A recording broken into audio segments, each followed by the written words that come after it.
अस्सलामुअलैकुम। सिरात मुस्तकीम चैनल में आप सबको मैं खुश आमदीद कहता हूँ। विज़िट वीज़े से मुतालिक एक अहम तरीन अपडेट आई है जो कि आपसे शेयर की जा रही है।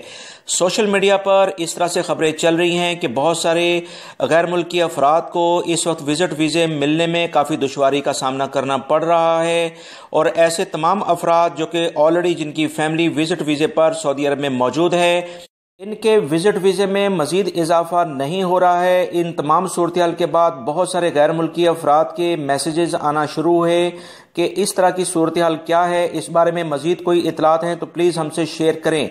दोस्तों, इस बारे में जब तहकीकात की गई तो जवाज़ात की जानिब से एक अहम तरीन खबर ऑलरेडी आ चुकी है, जिसमें उन्होंने बताया कि सोशल मीडिया पर इस तरह से जो खबरें कुछ लोग फैला रहे हैं, जिसमें यह कहा गया है जवाज़ात ने विजिट वीज़े में एक्सटेंशन देना बंद कर दी है, तो क्योंकि अभी जो मौजूद मर्ज फैला है उसमें ज़्यादा से ज़्यादा गैर मुल्की अफराद को सऊदी अरब में ना रखा जाए तो ये ज़्यादा बेहतर है।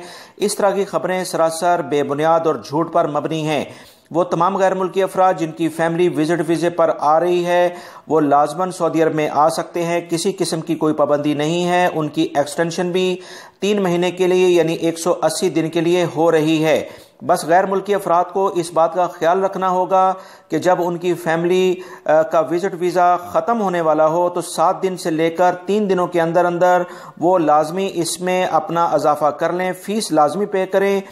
लिहाजा जवाज़ात ने एलामिया जारी करके इन तमाम खबरों की तरदीद कर दी है कि जवाज़ात की जानिब से इन कवानीन में कोई तब्दीली नहीं की गई है। ये एक अहम तरीन खबर आई थी जवाज़ात की जानिब से जो आपसे शेयर कर दी गई है। रोज़ाना की बुनियाद पर जो खबरें मैंने शेयर की हैं, इस वीडियो के आखिर में उसका लिंक नज़र आ रहा है, आप वो तमाम मालूमात जान सकते हैं। वीडियोज़ को लाइक लाजमी कर दीगा और शेयर भी करीगा। अस्सलामु अलैकुम।